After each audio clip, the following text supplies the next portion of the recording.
Vous écoutez Le Salon dans tes oreilles, une balado-diffusion dans laquelle des auteurs, des autrices et des personnalités discutent de leurs livres, de leurs lectures et des sujets qui animent l'actualité littéraire. Les enregistrements ont été faits lors du dernier Salon du Livre de Montréal en novembre 2020. Ce contenu est aussi disponible en vidéo sur www.salondulivredemontréal.com. Bonne écoute et bonne lecture. Tout le monde est...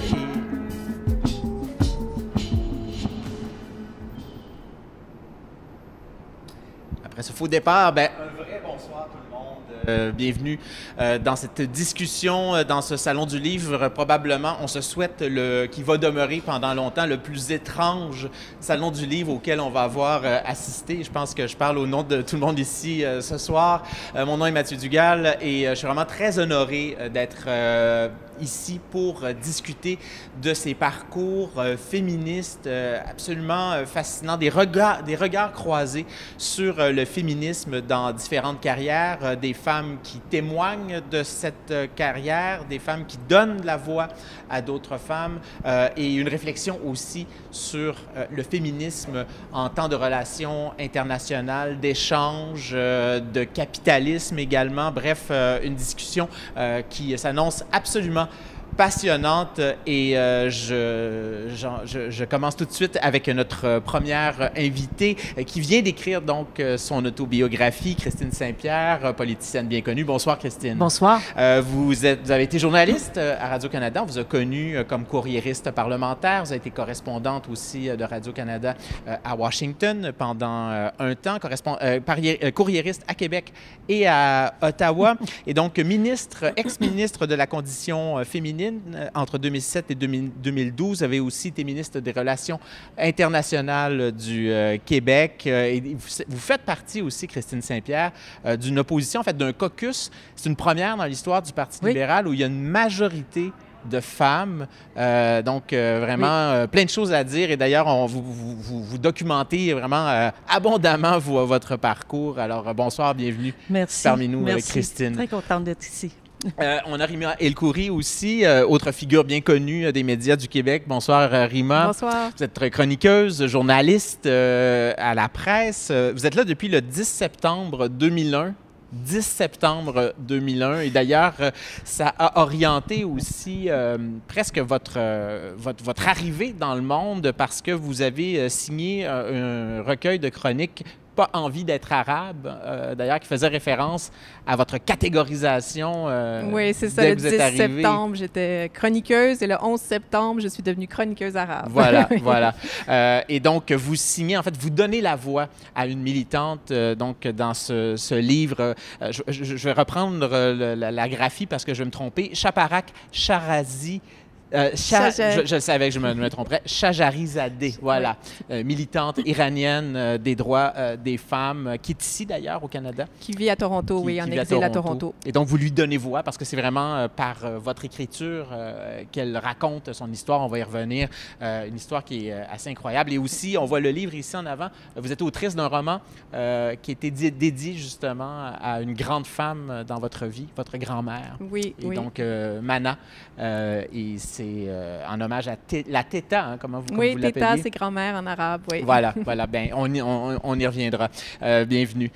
Aussi, parmi nous ce soir, Maïka Sondarji, voilà. Vous êtes professeure adjointe à l'École de développement international et mondialisation de l'Université d'Ottawa et vous signez votre premier essai, un essai qui est consacré aux relations internationales et qui s'intitule « Perdre le Sud », sous-titré « Décoloniser la solidarité internationale » où il est beaucoup question de femmes aussi, parce que vous faites des liens vraiment très forts entre le machisme, le capitalisme et l'histoire du colonialisme.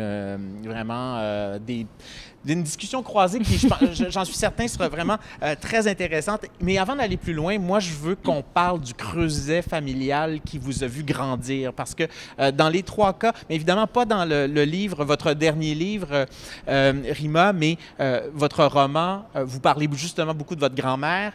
Christine Saint-Pierre, dès les premières pages de votre livre, vous faites référence à votre grand-mère et vous dédiez, Maïka, votre essai à vos deux grand-mères, une que vous avez connue, Thérèse Roy, et une que vous n'avez pas connue, qui vient de Madagascar, donc communauté indienne de Madagascar. C'est ça. Donc, ma grand-mère, en fait, c'est pour la petite histoire, là, s'est mariée à 14 ans à un homme qu'elle n'avait pas choisi, avec qui elle est restée toute sa vie. Elle a eu 13 enfants. Puis, dans le fond, elle a fait un travail énorme là, pour que moi, je puisse être ici, en train de vous parler. Puis, elle n'a jamais quitté Madagascar. Donc, je pense que ça va être un thème récurrent, là, la migration, tout ça. Donc, justement, puisque vous avez commencé, continuez à nous en parler de ce creuset familial-là, parce que c'est vraiment la rencontre de plusieurs cultures. D'ailleurs, c'est le cas de Rima également, qui est ce creuset familial. Parlez-nous de votre grand-mère, puis parlez-nous de ce que vous savez d'où elle vient. Bien, c'est ça. En écrivant le livre, c'est vraiment une analyse féministe des relations internationales, au fond. Là, tout du long, je pensais à ma grand-mère que j'ai jamais connue, qui, dans le fond, a fait... Écoute, pour celles et ceux qui ont des enfants savent que c'est extrêmement de travail. C'est beaucoup de travail. C'est du travail reproductif. Puis, dans le fond, elle a fait tout ce travail-là pour ses 13 enfants. Puis, ses enfants, la plupart sont venus au Canada quand il y a eu des soulèvements politiques. Ils étaient d'une classe qui pouvait finalement migrer. Puis finalement, tout le travail qu'elle a fait a servi au Canada parce que mon père paie ses impôts, participe au PIB du Canada, ses frères, sa sœur, tout autant. Et vous le dites aussi dans votre essai, par la loterie vraiment de la naissance. Ben moi, je suis né ici, puis j'ai pas à endurer ce que bien des immigrants ou des gens qui veulent immigrer ici ont à endurer. Exactement. Puis je pense à l'histoire du livre de Rima, je pense à toutes ces femmes qui n'ont pas eu la chance que j'ai eue. Puis c'est un auteur qui s'appelle Ayele Chachar qui parle de, justement, ça s'appelle la loterie de la naissance. Pourquoi moi, au fond, j'ai pas eu à traverser la Méditerranée? Pourquoi moi, au fond, je suis née ici, j'ai 32 ans, j'ai un doctorat, je peux aller sans visa et même probablement m'installer. Là, je veux pas surestimer ma valeur, mais je suis pas mal certaine que ces pays-là accepterait que je m'installe. 184 pays, 184 vous dites? Pays versus une Iranienne qui peut aller sans visa dans 37 pays. C'est vraiment une loterie. Là. Ma grand-mère n'a pas eu cette chance-là, donc je pensais à elle. Puis là, finalement, ça m'a fait penser à ma grand-mère ici qui a fait un aussi grand travail reproductif, dans le fond. Fait que c'est pour ça que je remercie les deux. Comme disait Yvon Deschamps, hein, ma grand-mère, non, il parlait de sa mère ou sa grand-mère, je me souviens plus, mais il dit ma mère, elle travaillait pas, c'est pas de sa faute, elle avait trop d'ouvrages. Mais c'est ça, puis on le reconnaît pas assez, puis je suis contente d'être avec des femmes qui remarquent ça puis qui le célèbrent, en fait, parce qu'on n'en parle pas assez, je pense, du travail de nos mères puis de nos grand-mères. On va aller aux antipodes, on va partir de Madagascar et on va aller jusqu'à Saint-Roch-des-Aunais, parce que vous en parlez dès les premières pages de votre livre, Christine Saint-Pierre. Vous parlez de votre grand-mère. Parlez-nous de votre grand-mère. Bien, elle était une femme très forte. Elle était assez autoritaire. Elle a eu 10 enfants. Elle avait vécu aux États-Unis, dans le New Hampshire. Elle avait travaillé dans les usines, là-bas, les manufactures là-bas. Elle était revenue au Québec. On pense que c'est une peine d'amour qui l'avait ramenée au Québec. Elle s'est mariée sur le tard, 28 ans. Elle revenait à 27 ans, hein, c'est ça? Oui, puis à 28 ans, elle se mariait. Donc, c'était tard à cette époque-là. Elle a eu 10 enfants, 8 filles. Alors, le mot féministe n'était pas dans sa bouche, mais je peux vous dire que ma grand-mère était une grande féministe. Et on parle souvent du matriarcat québécois. Ces femmes fortes qui géraient tout, qui faisaient tout, qui fabriquaient absolument tout. Les vêtements, la literie, les couvertures. Elle faisait énormément des tapis, la cuisine. Et c'était une femme extraordinaire et elle priait énormément. Elle était très, très, très, très pieuse. Et c'était pour moi mon modèle parce qu'on habitait la maison à côté et j'étais toujours rendue chez ma grand-mère pour l'entendre parler de son passage, de son séjour aux États-Unis. Ça me fascinait qu'elle était allée travailler en Nouvelle-Angleterre. Et dans ma tête d'enfant, je croyais que là-bas, tout le monde parlait français. J'étais convaincue que dans la Nouvelle-Angleterre, tout le monde parlait français. Il y en avait beaucoup dans le temps. Oui, il y en avait beaucoup. Il y a eu l'assimilation là-bas. Mais c'était une femme formidable et qui croyait énormément au fait qu'il fallait étudier dans la vie, qu'il fallait aller à l'école. Elle était excessivement moderne pour pour son époque. Ouais. Rima, est-ce que votre grand-mère ressemble aux deux dont on vient de parler? On dirait que c'est la même grand-mère. On a tous la même grand-mère. Mais oui, en fait, donc mon roman Manam est dédié en fait à la mémoire de nos tétas, téta qui veut dire grand-mère en arabe. Donc et le roman en fait est né un peu au lendemain de sa mort, donc donc j'essayais de faire un peu de voir un peu de quoi j'étais héritière en tant que petite fille. Donc moi je suis donc petite fille de survivants du génocide arménien. Ma grand-mère était une fois qu'elle a grandi en Syrie, une fois qu'elle a immigré ici, très vite mon grand-père, dont c'était le grand rêve de venir s'installer au Québec, est décédé. Donc elle a dû tout réapprendre seule avec ses quatre enfants ici. Et pour moi c'était vraiment un modèle. Vraiment, on a souvent l'image qui moi m'énerve beaucoup des femmes du Moyen-Orient comme étant des femmes soumises, passives.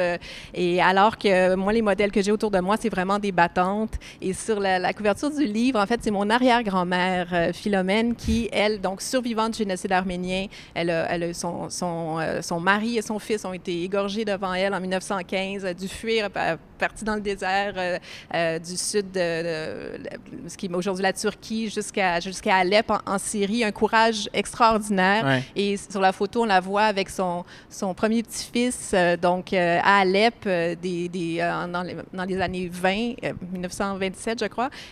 Donc, en fait, tout cette image-là d'une femme qui a vécu tout ça avec un bébé dans ses bras et qui a toujours, qui s'est toujours dit, je dois regarder devant, je peux pas m'apitoyer sur mon sort. Donc, je les trouve très inspirantes, ces femmes-là. Je trouve que leur histoire mérite d'être racontée. Absolument, absolument. Et on voit en tout cas dans les trois cas que c'est des femmes qui ont dû affronter des trucs incroyables. Évidemment, on ne parle pas de génocide là, dans le Bas-Saint-Laurent, mais quand même, la vie était dure. Oui, sur la ferme, c'était très dur. Difficile. Oui. Puis là, vous parliez des tapis. Je voyais ma grand-mère aussi qui faisait des tapis tressés, parce qu'il y a un artiste qui en a fait une déclinaison, mais c'était un travail qui était du lever jusqu'à très tard, du lever du jour jusqu'à très tard dans la nuit. J'aimerais qu'on continue avec, en faisant un lien avec cette militante à qui vous donnez voix, donc Shaparak Shajarizadeh. Voilà, je vais finir par le dire.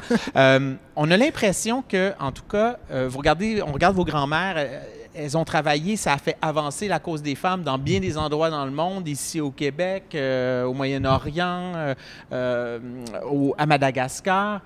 Et là, on se remet dans l'histoire récente, on s'en va à Téhéran au 21e siècle, et on a l'impression que c'est la remise à zéro, c'est le grand reset, et que là, qu'on retombe dans quelque chose qui est... On a l'impression qu'il y a des choses qui étaient réglées dans les années 70 en Iran.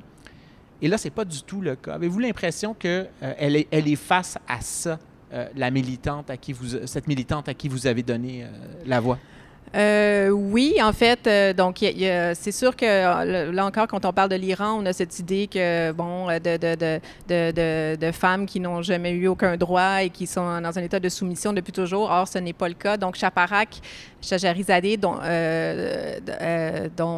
je raconte l'histoire dans ce livre. Donc, c'est une femme ordinaire dans la quarantaine, mère de famille qui a milieu aisé. Milieu assez aisé. Oui. Donc, elle a fait des études en informatique. Elle avait une vie assez confortable et en 2007, il y a eu ce mouvement de femmes, les White Wednesday, donc des femmes qui, tous les mercredis, sortaient habillées de blanc et faisaient une manifestation pacifique contre le voile obligatoire en Iran, se filmaient et envoyaient les images, les envoyaient dans les réseaux sociaux. Donc, nous, on a vu passer ces images-là et donc, elle a décidé de se joindre au mouvement le jour où elle a vu une femme militer, mettre son voile blanc au bout d'un bâton. D'ailleurs, on voit la photo, la très belle photo, oui. Là, qui n'est pas assez grosse, là, parce qu'en gros format, c'est impressionnant, oui. Là, parce qu'on la voit vraiment, on voit ce foulard qui est un drapeau blanc. Qui est un drapeau blanc, ouais. Donc un mouvement de femmes qui ont fait ça de façon très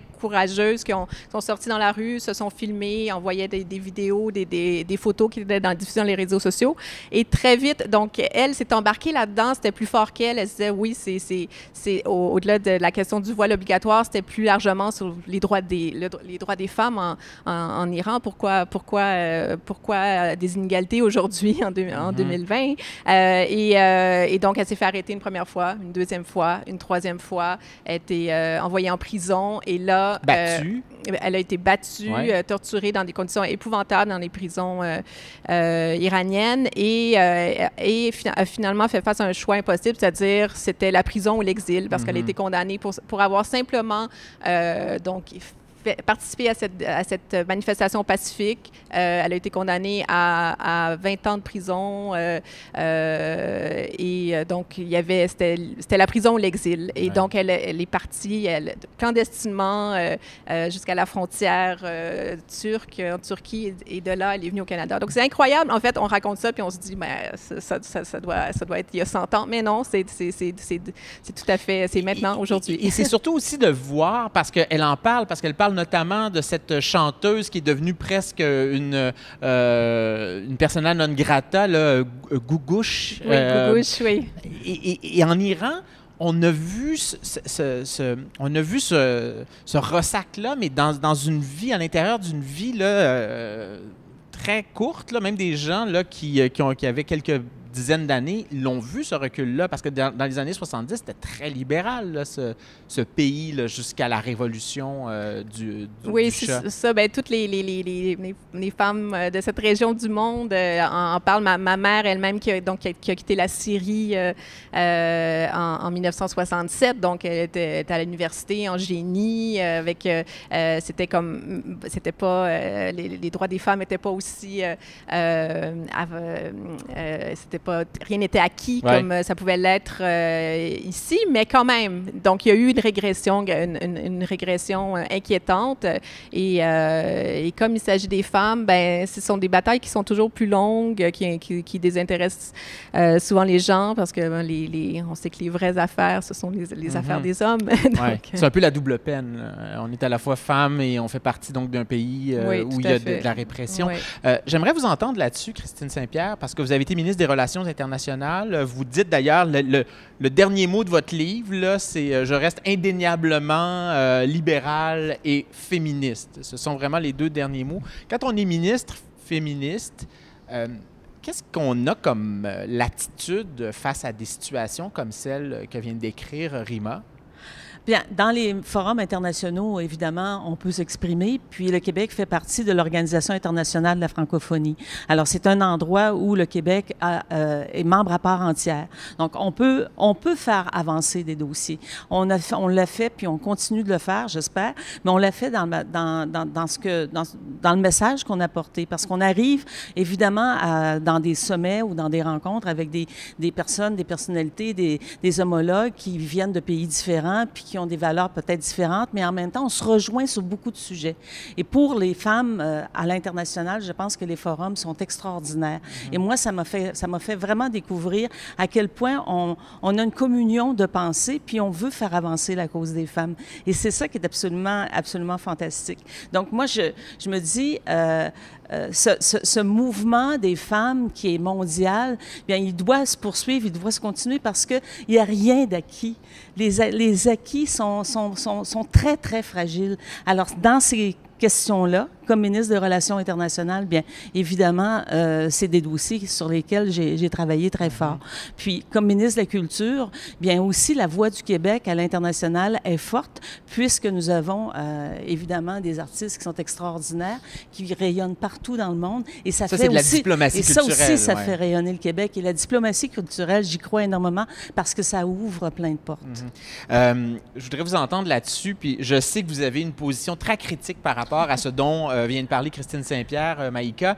Ben, votre livre, c'est un peu une dénonciation je dénonce pas le gouvernement du Québec. Pas du gouvernement du Québec, relation mais en fait des relations internationales en général et du commerce international et de la manière dont l'aide internationale est organisée.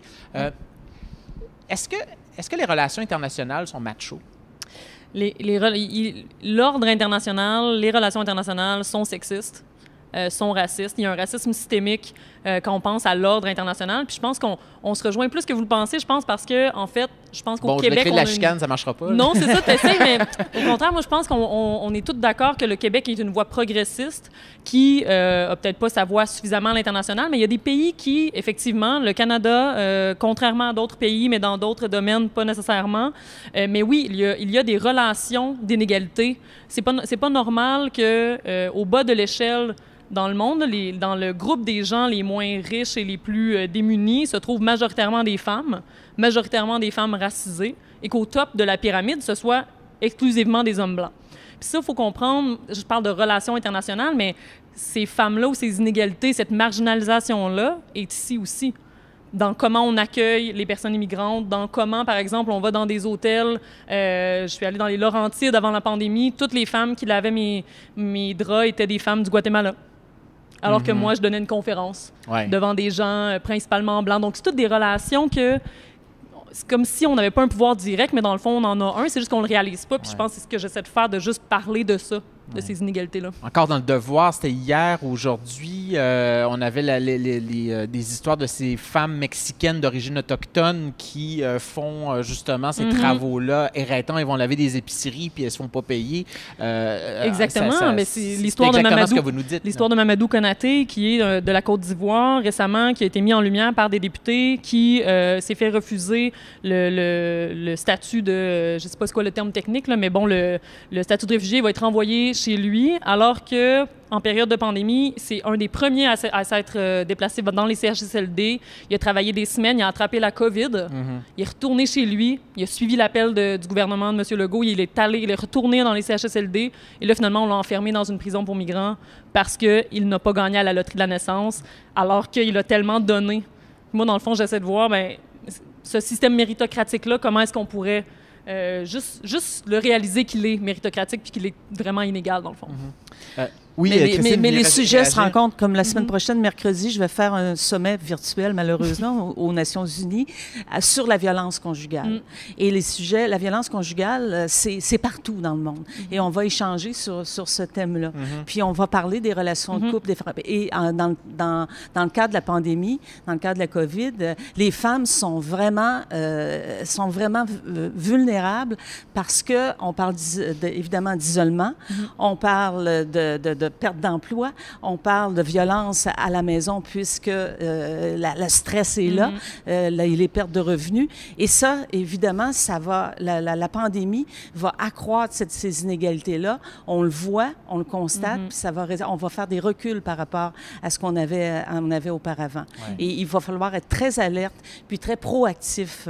Et vous parliez tout à l'heure de ma formation politique. Je ne veux pas faire de politique, mais ce qui est intéressant chez nous, c'est qu'on a pour la première fois une femme qui est chef de notre parti, puis c'est une femme de couleur. Puis lorsque je vois ce qui s'est passé la semaine dernière aux États-Unis avec Kamala Harris, elle va donner beaucoup d'espoir, Kamala Harris, aux femmes de ce monde. Ça va porter le message. Mais en même temps, puisque vous parlez de politique, est-ce qu'on ne se retrouve pas finalement dans une situation où, on le sait, le Parti libéral a subi une solide dégelée aux dernières élections.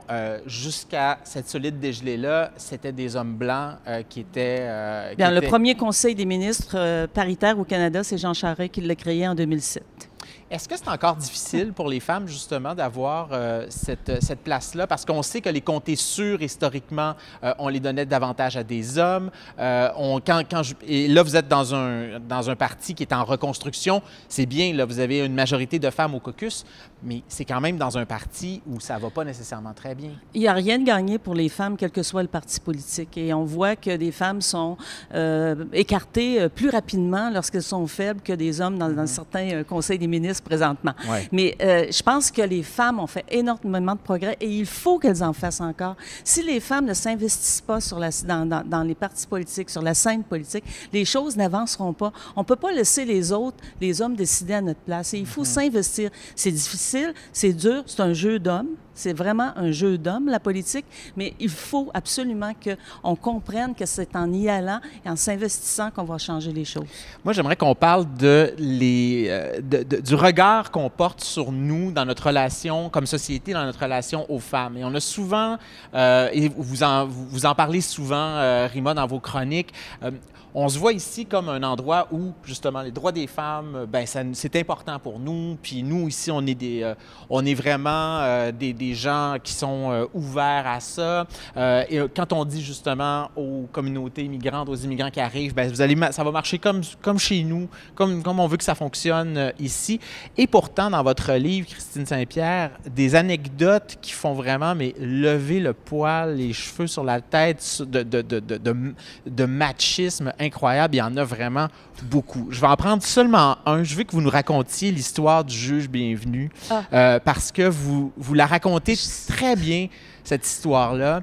Le juge et la petite fleur. Oui, le juge et la petite fleur. Je veux que vous parliez de ça parce que ça nous montre montre aussi que ces comportements-là, ils sont très, très enracinés aussi dans notre Bien, culture. J'étais journaliste dans les années 90. Le juge s'appelle le juge bienvenu. Il est en procédure de destitution parce qu'il avait fait des commentaires sexistes et des commentaires antisémites lors d'un procès.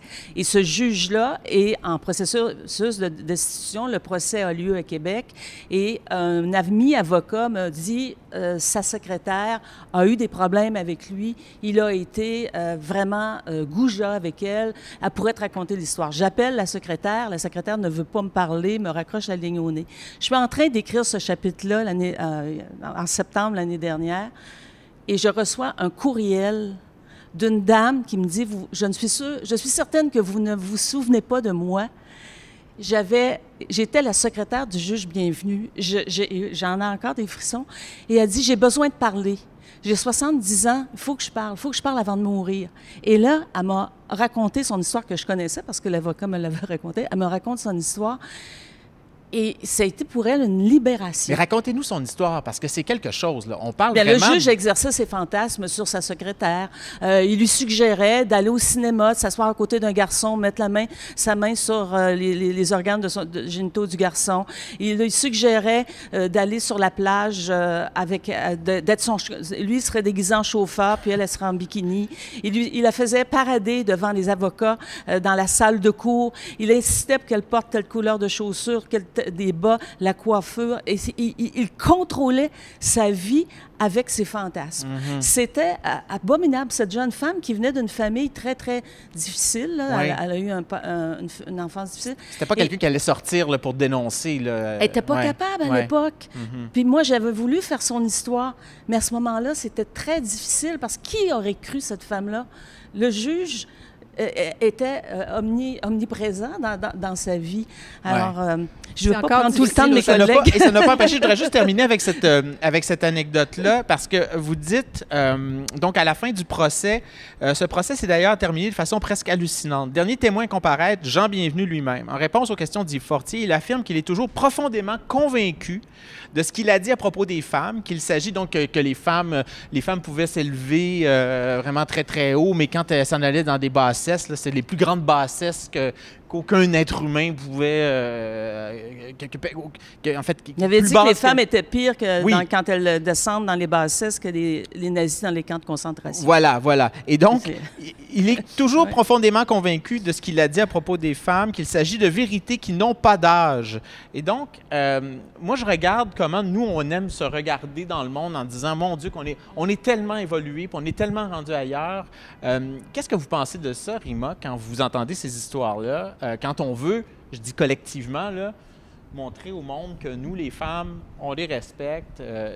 Il y a encore du machisme internalisé. Il me semble que la plus grande menace, là, disons, pour arriver à l'égalité, c'est de penser qu'on l'a déjà. Donc, je trouve que souvent, on a ce réflexe-là, même si, évidemment, le Québec est très progressiste et si on se compare, on se console, mais quand même, c'est un piège de penser qu'on y est. C'est fait, l'égalité, c'est fait. On n'a plus besoin de se battre pour ça. Non, il faut toujours continuer à se battre. Et encore aujourd'hui, donc, cette dame-là ne voulait pas raconter son histoire à l'époque, mais encore aujourd'hui, nous, comme journalistes, on a du mal. Il y a eu le mouvement MeToo, il y a eu une libération de la parole, mais c'est toujours très compliqué. Et la crédibilité de la... Et pour asseoir la crédibilité d'une victime, là, quand on dit qu'il faut être une victime parfaite, bien, malheureusement, c'est pas tout à fait faux, là. On l'a vu encore récemment avec l'affaire Élisabeth Rioux. Il y a vraiment quelques heures même. Quel lien vous faites entre ce genre de réaction-là et ce que raconte Shaparak Shajarizadeh dans son livre? Parce que elle aussi, elle se fait insulter par des passants parce qu'elle décide d'aller brandir son voile. Elle se fait traiter de tous les noms. Ça, c'est le truc soft, là. Oui. Quel lien vous faites entre ces commentaires de Jean Bienvenu et la réalité vécue par celle à qui vous donnez la voix? Mais en fait, il y a plus de ressemblances qu'on pense. Moi, en écoutant son histoire, Shaparak, je voyais, en fait, même elle, à certains moments, à un moment donné, elle est dans un marché à Téhéran, elle rencontre une Française qui lui parle de la violence conjugale qu'elle a vécue, et elle est sous le choc. Elle se dit, mon Dieu, je pensais pas qu'en France, les femmes vivaient de telles choses. Elle-même raconte qu'elle a eu un premier mari très violent, c'est quelque chose qu'elle raconte sur son premier mari. Racontez-nous-là, justement, parce que là, c'est vraiment là, jaloux, là, mais... jaloux, c'est le terme gentil, mais en fait, c'est quelqu'un qui... C'est ce désir de contrôle de la femme, donc il la laissait pas, donc elle l'a rencontré très jeune, ils sont tombés en amour, au début, la relation était cachée. Finalement, bon, ils se sont fiancés, se sont mariés. Et là, il voulait tout contrôler. Donc, elle n'avait pas le droit elle aimait mettre du vernis à ongles. Il n'était pas question qu'elle mette du vernis à ongles. Quand elle était... même prendre un taxi, ça se faisait pas parce qu'elle allait être avec un homme étranger. Il la bat d'ailleurs parce qu'il apprend... qu'elle a pris un taxi. Elle a pris un taxi pour aller chez ses parents, ouais. oui. Donc, au retour, il la bat. Et moi, je disais, mon premier réflexe comme occidental qui a quand même des préjugés sur cette réalité-là, c'était de dire, c'est parce qu'il était très, très religieux. Elle a dit, non, il s'en foutait complètement de la religion. C'était vraiment, il voulait absolument me contrôler. Oui, mais en même temps, des histoires comme ça, là, de maris contrôlants, violents, tout ça, je veux dire, c'est pas iranien, c'est pas musulman. C'est universel. Je veux dire, il y en a autant dans des... Il y en a ici. Il n'y a rien de culturel là-dedans. Là. Oui, tout à fait. C'est vraiment ce désir de contrôle sur le corps de la femme, sur sa vie, comme si elle appartenait à l'homme. Ça, c'est quelque chose qu'on retrouve un peu partout encore aujourd'hui. Et c'est la violence conjugale, comme vous l'avez dit. Bon, partons de ces événements vraiment au niveau des relations interpersonnelles et essayons de faire le lien avec la manière dont ça se transcrit. Parce que vous le dites, Maïka, en fait, c'est une partie de votre thèse. Vous dites, ces comportements-là, cette inégalité-là qui se perpétue, ça fait juste se transposer au niveau international. Ben oui, comment vous faites comment vous nous expliquez ce processus, ce passage-là? Bien, je trouve ça super intéressant parce que c'est des dynamiques individuelles de relations interpersonnelles, mais qui, dans le fond, représentent une problématique systémique. Il y a plusieurs choses que vous avez dites que, par exemple, le fait qu'on pense qu'on est meilleur ici, puis que là-bas, surtout quand c'est des femmes musulmanes, des femmes voilées, on va penser qu'ils sont faibles, que justement, c'est une question de religion. Non, la violence,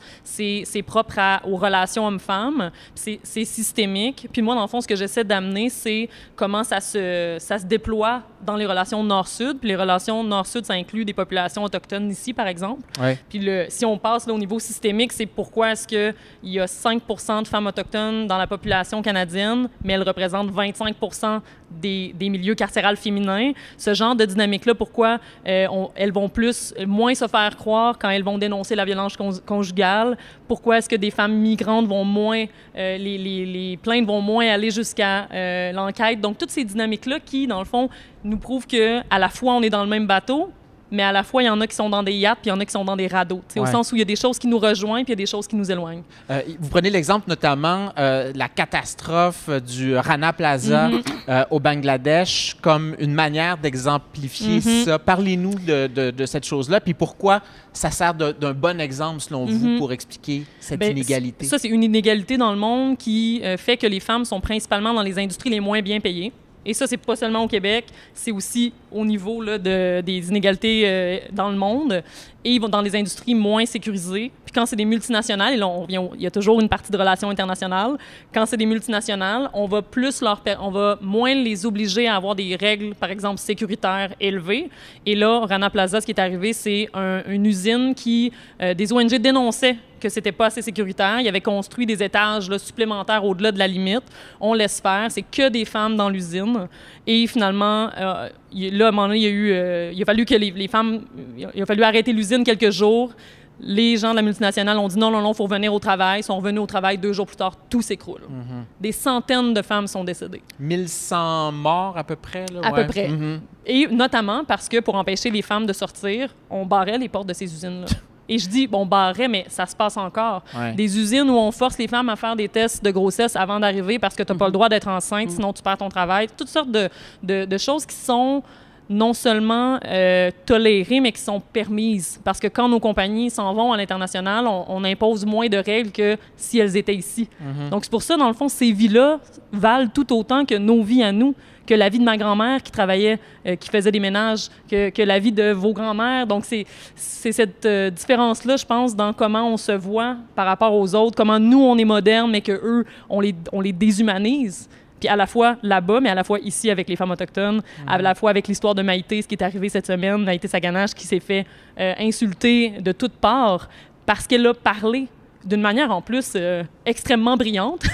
Et là, elle subit des choses qu'un homme de l'autre côté peut-être aurait pas vécu, ou en tout cas, je pense qu'il y a toutes sortes de dynamiques qui ça se passe pas juste là-bas. Comme tu disais plus tôt, ça se passe ici aussi. Fait que c'est global. Il y a tout le phénomène aussi de la pornographie. Il y a Pornhub qui est comme un YouTube là, de la pornographie. La maison mère est ici à Québec, le site est ici à Montréal, MindGig. Et il y a 42 milliards de visiteurs par année selon le journal The Guardian. Et qu'est-ce qui est recherché le plus? Teenagers, les filles, les jeunes filles. L'exploitation sexuelle, elle est là aussi. Puis je parle de ça parce que présentement, je suis vice-présidente de la commission spéciale sur l'exploitation sexuelle des mineurs et on va rendre notre rapport au début du mois de décembre. Et l'exploitation sexuelle, des mineurs, ça commence par une relation de couple toxique. La jeune fille est profondément en amour avec son proxénète. Et ça, c'est dans l'ombre ici, ça existe ici. Et ça, il faut dénoncer ça. Là, on parle aussi, dans le cadre de la COVID, la pandémie, les Nations unies parlent de la pandémie de l'ombre. Et ces femmes-là dont tu parles, bien, elles sont dans le cas, dans cette pandémie qui est mondiale, elles sont encore plus isolées, elles sont encore plus discriminées. Rima, Chaparac est au Canada, donc depuis combien d'années? Depuis 2 ans maintenant. Oui, elle a le statut de réfugiée, est arrivée ici comme réfugiée, oui. J'aimerais savoir, est-ce que vous êtes en contact avec, même pour la suite, la promotion aussi de ce livre-là, comment elle voit cette situation-là des femmes au Québec, au Canada?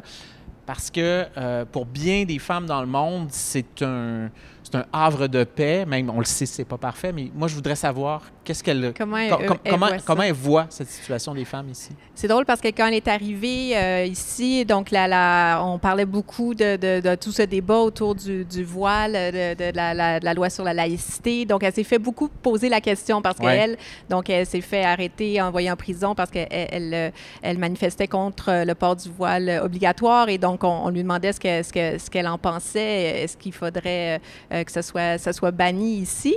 Et en fait, elle disait, ben moi, je suis pro-choix, dans le fond. Si une femme adulte décide de le porter, qui suis-je pour lui dire de ne pas le porter? Mais moi, personnellement, ça me heurte. Moi, j'y vois une atteinte à mes droits, ben, qu'on m'oblige de le porter. Alors, ben, c'est sûr qu'elle est encore, mais elle n'est pas... donc, elle habite à Toronto, elle n'est pas au Québec, donc elle suit pas nécessairement tous nos débats sur ici, mais elle a encore, en fait, elle a encore, son cœur est en Iran, est encore en train de, elle suit ce qui se passe avec son avocate, l'avocate qui l'a défendue, Nasrin Sotoudeh, qui est une, donc, qui est internée. Elle a été emprisonnée, condamnée à 38 ans de prison. C'est un peu comme elle est très connue, c'est un peu comme la Nelson Mandela de l'Iran. Ouais. Ben, je dis très connue. Ici, on la connaît peu, mais c'est vraiment une femme d'un courage exceptionnel, oui, avocate. Qui jouit quand même d'un certain prestige aussi, oui, on le comprend là. Oui, qui a eu le prix Sakharov, qui a fait de la prison plusieurs fois. C'est pas la première fois, et donc cette fois-ci, c'est parce qu'elle a défendu ces femmes qui manifestaient contre le voile obligatoire. Et donc, elle est très préoccupée par la situation en Iran. Donc, son avocate, elle est en prison. Elle vient d'être libérée à cause de son état de santé qui était inquiétant. Elle a eu un test positif à la COVID. Donc, elle est encore trop absorbée par ce qui se passe là-bas. Elle a des amis qui sont encore en prison. Donc, sa meilleure amie qui a été emprisonnée pour les mêmes raisons qu'elle. Donc, son cœur, sa tête sont vraiment là-bas. Donc, je crois que ce qui se passe ici, elle trouve que, bon, quand on se compare, ouais. c'est même s'il faut le redire. On a de la chance, mais c'est vrai qu'on a de la chance aussi, il faut le dire aussi. Ouais. Christine Saint-Pierre, moi, j'aimerais qu'on revienne avec la question des revendications féminines. On sait que dans l'histoire, les droits des femmes, ça n'a jamais été on va cogner à la porte et on demande, s'il vous plaît, pouvez-vous nous donner plus de droits? Ça s'est fait vraiment souvent de manière, je dirais pas violente, mais il y a eu des revendications, disons, assez fermes. On pense aux suffragettes, notamment en Angleterre. Vous avez quand même fait partie d'un gouvernement et vous racontez dans votre livre que les carrés rouges, la violence des carrés rouges, c'était quelque chose qui vous, vraiment, mais vous donnait de l'urticaire, puis vous le redites là-dedans qu'il y a des choses inadmissibles qui ont été faites. Comment vous faites cohabiter le fait qu'il y a des revendications étudiantes, disons, légitimes qui ont été émises, qu'on dit que l'éducation, c'est un facteur, justement, de parité et le fait que le droit des femmes, si on est arrivé là, c'est parce que les femmes se sont fâchées à un moment donné. Dans le conflit des carrés rouges, je vous dis, c'est parce que les femmes se sont fâchées. Mais enfin, je pense qu'il faut... La poussière a retombé depuis ce temps-là, puis c'est un mouvement qui s'est étendu, puis il y avait des gens qui étaient insatisfaits, puis l'insatisfaction a grossi. Mais ce que je peux vous dire, c'est que nous, de vue de l'intérieur, c'est qu'on voyait 3 leaders étudiants, dont 2 qui avaient l'intention, qui voulait arriver à un règlement avec le gouvernement, et un 3e qui avait juré qu'il n'y arriverait pas. Et on arrivait à un cul-de-sac. Puis, dans le livre, je raconte que ma collègue, Michel Courchaine, a été victime de propos carrément haineux. Puis, je le raconte. D'ailleurs, vous retranscrivez les paroles de la chanson. Les paroles de la chanson, Michel Courchaine, on va te passer à la scie à chaîne. C'est violent, ça. Alors, c'est pour ça, à l'intérieur, nous, il y a des choses qui nous faisaient mal. Alors, peut-être que je le prenais trop personnellement et peut-être que je suis allée trop loin parce que j'ai dû m'excuser pour avoir dit que les carrés rouges, pour moi, ça équivalait à la violence. Mais quand tu vois des portes d'université se faire défoncer à l'Université de Montréal, à l'Université du Québec à Montréal, des étudiants qui se font crier de sortir de leur salle de cours et qu'on voit la violence, mais bon, c'était mon point de vue. C'est c'est ma vérité à moi, c'est le regard que je porte sur les carrés rouges. On m'a dit qu'il fallait que je m'excuse, je me suis excusée. Ça a fait plaisir à bien du monde que je mette un genou à terre. Mais ça, je pense que ça fait partie de la vie politique. Il y a des beaux côtés, puis il y a des côtés plus difficiles. Sur la question de l'avancement de la cause des femmes, c'est fondamental. Parlait Monique Gagnon-Tremblay, la loi sur le patrimoine familial, c'était presque à feu et à sang à l'Assemblée nationale. Les gars se ralliaient, étaient des deux côtés de la Chambre. Ouais. Les hommes, les députés étaient complètement contre. Il a fallu qu'elle fasse des alliances avec ses collègues de l'opposition officielle pour faire passer sa loi sur le patrimoine familial. Ça a été une bataille, là, énorme. Puis elle l'a fait, elle a fait son projet de loi, puis elle a réussi à passer au travers ce front commun de collègues députés qui ne voulaient pas entendre parler du partage du patrimoine familial. Donc, les batailles ont été... il y a eu des batailles épiques. Ce que vous nous dites, il y a une manière de mettre son pied à terre. Oui, il y a une manière. Si je résume ce que vous nous dites. Il y a une manière de mettre son pied à terre, mais tu le fais avec des alliances. C'est ça là, aussi que les gens perçoivent pas beaucoup en politique. Si tu réussis à aller faire des alliances avec tes collègues d'en face, puis que tu réussis à faire à faire des compromis, puis à amener d'autres à faire des compromis, tu peux réaliser de grandes choses. Il y a un mot que vous utilisez dans votre essai, puis ça, c'est un mot qui n'est pas encore bien compris ici, l'intersectionnalité des revendications. Moi, j'aimerais qu'on revienne là-dessus parce que dans les milieux militants, c'est souvent très, très employé. Puis quand on parle justement de droits des femmes, on parle souvent aussi d'intersectionnalité. En quoi vous considérez que c'est important quand on parle des revendications des femmes? C'est extrêmement important, puis je réalise qu'il y a une littératie militante là, des langages, puis c'est pour ça, je pense qu'entre autres, la sphère politique, les mouvements étudiants ou les mouvements féministes plus grassroots vont comme avoir de la difficulté à dialoguer parce que, bon, pour nous, pour certaines sphères là, de gens, c'est rendu un buzzword, on l'utilise toujours, c'est de réaliser qu'il y a des intersections ou, disons, quand il y a du sexisme, il y a aussi du racisme. Donc, si on se bat contre le sexisme, on se bat contre le machisme, on se bat contre le racisme aussi, on se bat contre les inégalités de classe. Ça va même jusqu'au droit de l'environnement, parce que vous dites qu'il y a du racisme environnemental, puis il y a du sexisme environnemental. Qu'est-ce que c'est, ça? Puis je trouve la discussion se fait vraiment bien parce qu'effectivement, je pense qu'il y a une manière de mettre son pied à terre, puis les femmes ou les personnes qui vont être mises de l'avant dans les mouvements environnementaux, quand je vous dis leader environnemental, on pense à Greta Thunberg. Ouais. Bon, mais Greta Thunberg, veut pas, elle est blanche, elle vient d'un milieu assez aisé, elle a eu une équipe de com derrière elle, tout ça. Moi, je suis 100% d'accord avec son discours, 100%.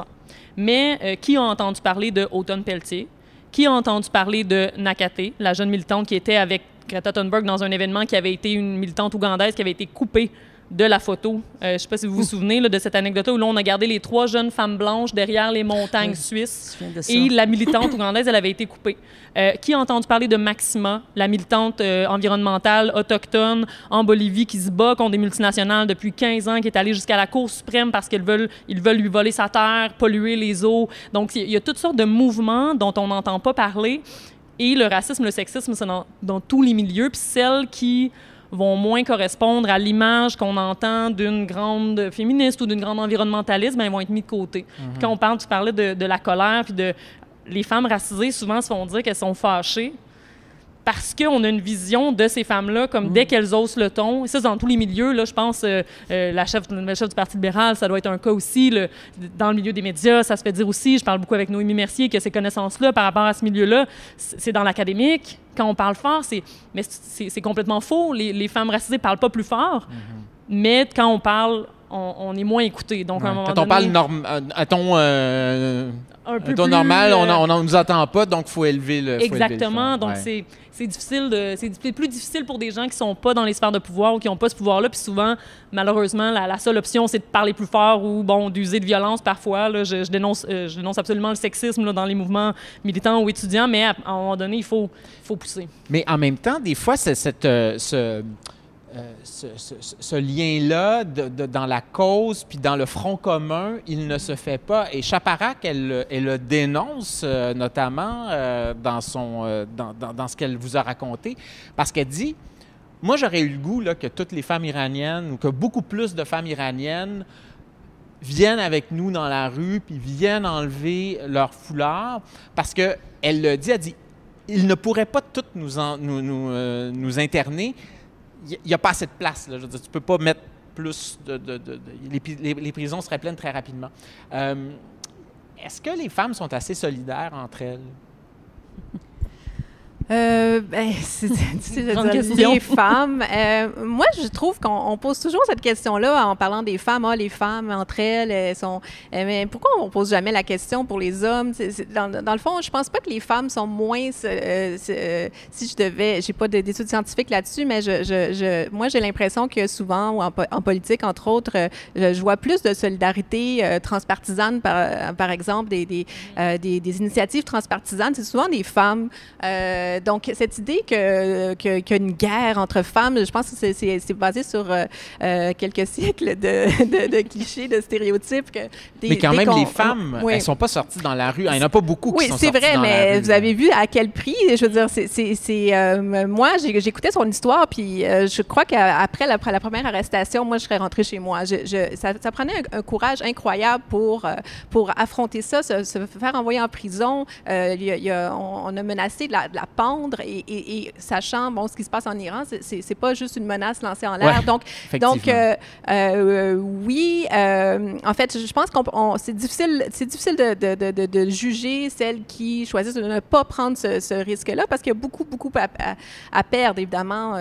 C'est ça. Là, on peut toujours souhaiter une plus grande solidarité, mais je trouve qu'on est très sévère envers le manque de solidarité féminine. Alors, je pense pas qu'il est plus criant que du côté masculin. C'est intéressant ce que soulevé Rima, parce qu'effectivement, on en a vu des sorties où des femmes de partis politiques différentes, même très récemment, ont fait front commun. Est-ce que vous le sentez, ça, Christine Saint-Pierre, cette manière? On a toujours parlé de cette manière différente qu'auraient les femmes de faire de la politique. Tout à fait. Est-ce que c'est plus possible aujourd'hui que ce l'était quand vous avez commencé?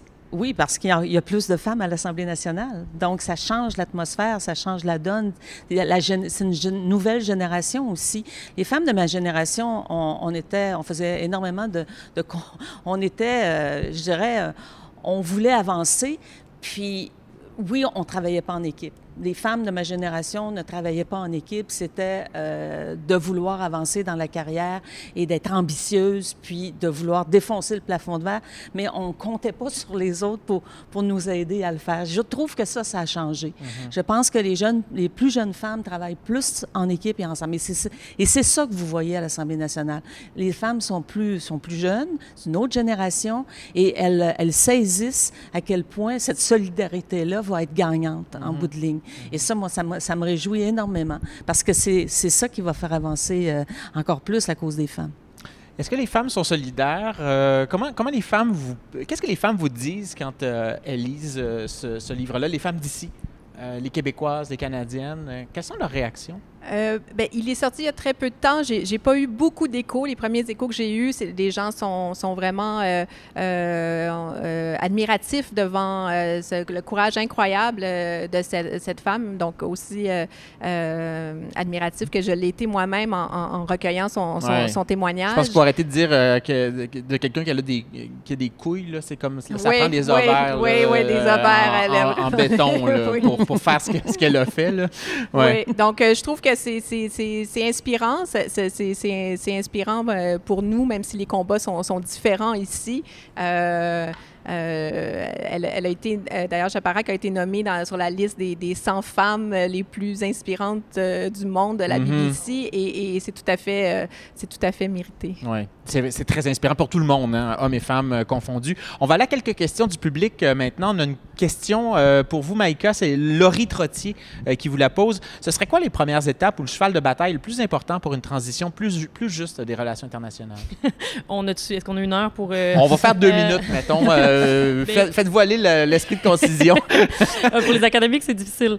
Mais écoutez, moi, je pense que mon cheval de bataille, puis c'est pourquoi j'ai écrit ce livre-là, c'est que ça part de ce que j'appelle une décolonisation de la pensée. OK? Ça part de comment cette solidarité-là envers des gens qui nous ressemblent le moins, mais qui ont des histoires incroyables, ça va nous faire évoluer dans comment on pense la solidarité avec ces gens-là. Le livre de Chaparak, ça va me faire penser à la situation des femmes en Iran, puis de lire sur des problématiques qui se passent ailleurs, ça va nous faire avoir plus de solidarité. Puis une étude qui avait été intéressante, c'est quand il y avait eu, dans les années 80, quand il y a un tremblement de terre en Italie, par exemple, versus au Guatemala, il y a 10 fois plus de couverture médiatique pour l'Italie, même s'il y a moins de morts, que pour le Guatemala. Ouais. Donc, c'est vraiment c'est de s'enlever de la tête qu'on est différent, de penser qu'on a une humanité qui est commune. On n'a pas tous la même chance, mais redonner cette humanité-là, puis le voir quand, par exemple, en coopération internationale, dans des publicités, on va avoir un enfant rachitique africain parce qu'ils sont donc bien misérables, puis d'avoir ce regard condescendant-là quand on fait de la charité. Ouais. Donc, moi, c'est vraiment ça. Au lieu de la charité, il faut avoir de la solidarité. Puis ça commence par décoloniser notre pensée. Oui, ça, c'est la responsabilité aussi des médias, peut-être Tout à aussi fait. de se regarder. De Puis réhumaniser, je plaide ouais. coupable aussi. Tout à fait. J'ai travaillé dans des salles de nouvelles également. Il y a Mylène de Repentigny qui nous demande quelle femme vous inspire et que vous aimeriez nous faire découvrir. Très bonne question, ça. J'aimerais ça y aller à tour de rôle. Tiens, Christine Saint-Pierre, à brûle-pourpoint. Angela Merkel. Ah ouais. Angela Merkel, je trouve que c'est la femme la plus inspirante qui soit. Cette femme, elle est en béton, elle est intelligente, je l'admire, je lis tout ce que je peux sur elle, sur sa vie, sa carrière, son enfance, tout ça à travers quoi ça veut physicienne passer. en plus, politicienne. Et ça elle doit a être déjà assez été rare, ministre de hein. la Condition féminine et le chancelier lui avait dit qu'elle avait un ministère mou. Quand même. Rima? Moi, je vous dirais Nasrin Sotoudeh, donc l'avocate dont on a parlé tout à l'heure, avocate iranienne, grande militante des droits des femmes, des droits humains plus largement, prix Sakharov, condamnée à 38 ans de prison juste pour avoir défendu les droits de la personne. Donc, je pense qu'elle mérite d'être connue en dehors de l'Iran et qu'on fasse pression pour qu'elle soit libérée. Maïka? Écoutez, idole, là, je vous dirais, dans une femme qui a vécu tellement de choses, qui s'est battue tellement avec violence, mais qui fait preuve d'un amour révolutionnaire, ce serait Maya Angelou. Tu sais, qu'on lit pas assez. J'ai lu ses romans récemment, puis je pense pour faire évoluer notre pensée. Puis il y a des femmes aussi ici, Jeanne-Marie Rouguera, par exemple, à Rimouski, qui parle de ça beaucoup, l'amour révolutionnaire, comment on doit avoir de la compassion, même qui, elle, vient du Rwanda. Elle dit, il faut avoir de la compassion envers les Québécois, les Québécoises. Il faut comprendre notre relation ensemble. Fait que je pense que ces femmes-là... Compassion, empathie. Hein? Je pense que s'il y a quelque chose qu'on peut apprendre, en tout cas, tout en relevant les inégalités. T'sais, on peut être fâché contre le système tout en voulant le changer de manière compassionnelle. C'est une question très large. Je ne sais pas qui nous la pose, là, mais on dit comment le féminisme a influencé votre écriture. Je pense qu'il est consubstantiel à ce que vous avez écrit. Est-ce que vous êtes féministe, justement, dans tous vos écrits? Est-ce que vous le revendiquez, ça, ce féminisme-là? Moi, tout à fait. Je pense que quand j'enseigne, les étudiantes, ça leur fait du bien de voir qu'on peut être féministe tout en étant objectif. On peut être féministe tout en étant professeur d'université puis en ayant une rigueur. Être féministe, c'est juste de vouloir qu'on constate et qu'on se batte contre ces inégalités-là. Moi, je dirais même féministe décoloniale, parce que je pense que quand on est féministe, on doit voir toutes les sortes d'inégalités puis la marginalisation. Puis en tout cas, moi, je suis contente de voir que les jeunes, là, les nouvelles générations encore plus jeunes que moi, là, le réalisent encore plus que nous, je pense. Féminisme et objectif. Ouais, ça, je pense que ça passe pas non plus. Même ici, là, ça, c'est un truc qui passe pas comme une lettre à la poste. Rima? Je vois pas comment on peut faire autrement que d'être féministe. C'est-à-dire, si on est pour l'égalité homme-femme, on ne peut qu'être féministe. Peut-être que peut-être qu'il y a 20 ans, il y a 25 ans, c'était peut-être pas nécessairement une étiquette qui était naturelle. En fait, même beaucoup de femmes, encore aujourd'hui, hésitent à porter cette étiquette-là, mais je crois que aujourd'hui, ça va de soi. Ben moi, c'est une étiquette que j'ai toujours portée depuis que je connais le mot féminisme. Et quand j'ai été nommée ministre des Conditions féminines, d'ailleurs, on m'avait demandé dans une entrevue si j'étais féministe à Radio-Canada, c'était Mme Bazot. J'ai dit oui. Et Christiane Pelchat, présidente du Conseil du statut de la femme, m'a téléphoné pour me féliciter d'avoir dit que j'étais féministe. J'étais surprise. Elle dit parce que dans l'idée des gens, c'est qu'être féministe, c'est d'être enragé. Oui. Bien, on a même vu des politiciennes qui ont dit non, moi, je suis pas féministe, je suis égalitariste. Hein. Et je pense aussi, que ce mot-là, il est important et il doit être dans tous les vocabulaires. Et ce n'est pas un combat entre les hommes, des hommes contre les femmes, des femmes contre les hommes. Il faut travailler les femmes, il faut que les femmes et les hommes travaillent ensemble. Et c'est ça que les jeunes aussi nous demandent lorsqu'on parle de féminisme et de conditions féminines. Mm-hmm. En terminant, une question sur l'éducation. On va terminer, il nous reste peu de temps. Qu'est-ce qui... on vous donne une baguette magique, là, puis vous pouvez faire changer quelque chose. Et là, je vais faire du chemin là, sur la question de Pédi Pilé. On vous donne une baguette magique, là, puis qu'est-ce que vous changez dans la manière dont on éduque à ces notions-là? Qu'est-ce que vous faites? Tiens, je vais aller avec la politicienne. Qu'est-ce que vous feriez? Qu'est-ce que vous voudriez faire dans le changement du rapport à l'éducation, au féminisme? Bien, je pense qu'il faut commencer à en parler en très bas âge, puis il faut en parler à la maison.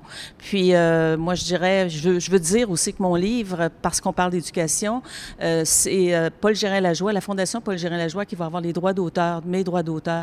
Et Paul Gérin-Lajoie a créé le ministère de l'Éducation au Québec. Et pour lui, être éduqué, l'éducation mène un peuple qui s'enrichit davantage, pas nécessairement monétairement, mais s'enrichit intellectuellement. Et l'éducation, ça devrait être notre priorité. La première chose dont on devrait parler dans nos discours politiques, c'est d'éducation. Une éducation féminisme, ça veut dire quoi, Rima El-Khoury? Ben, ça devrait aller de soi, mais ça va pas. En fait, ça va pas vraiment de soi parce que moi, je lisais des études récemment où très, très jeunes, les petites filles, déjà à 6 ans, 7 ans, quand on leur pose des questions à savoir pour toi, c'est quoi un leader, elles voient un garçon, elles voient un homme. Donc, je pense qu'il y a beaucoup de travail à faire dans ce rattrapage-là pour qu'une petite fille sache, comme elle disait Kamala Harris dans son discours, qu'elle sache que c'est possible, que tu peux aspirer à tout. Si tu veux être présidente des États-Unis ou autre chose, c'est possible. Donc, il y a l'éducation à l'égalité, très concrètement dans les écoles, l'éducation au consentement aussi, on n'en parle jamais assez. Il y a encore des grands problèmes de violence conjugale, des agressions sexuelles. C'est un fléau. Donc, consentement dès le plus jeune âge. Oui. Maïka? Bien, écoutez, moi, je vais vous référer à la page des Béliers solidaires, les élèves de l'école Henri Bourassa qui se sont mis ensemble pour parler de racisme et de sexisme de certains de leurs professeurs. Puis eux ont posté ces temps-ci des images, des livres d'histoire de comment on parle des populations autochtones quand on parle de la découverte de l'Amérique ou de la manière dont on parle des femmes, donc de la manière dont on les inclut dans cette histoire-là, puis qu'on inclut l'histoire réelle qui s'est passée du Canada et des femmes. Donc, tout ce que tu dis par rapport à la représentation aussi de comment on présente les femmes dans les livres, c'est la première étape vers... Puis ça part là, au primaire, secondaire, puis c'est là que ça commence de penser que les femmes sont moins capables, sont moins bonnes, sont moins aptes à aller en politique. Donc, si on change le discours, on va pouvoir... Bien, fascinant regard croisé, puis on le voit, on part de Saint-Roch-des-Aunais, puis on passe par Madagascar et l'Arménie et l'Iran, et ça donne cette discussion. Je rappelle les livres, donc « La liberté n'est pas un crime », donc Rima El-Khoury qui donne la parole à Shaparak Shajari. Zadé, j'ai réussi. Christine Saint-Pierre de l'École de rang au rang de ministre. Ici, Christine Saint-Pierre. Et Perdre le Sud, Maïka Sondarji. Donc, décoloniser la solidarité internationale. Merci d'avoir été là. Merci d'avoir posé cette question et au plaisir de reprendre cette discussion. Très bientôt, mesdames. Merci beaucoup. Merci.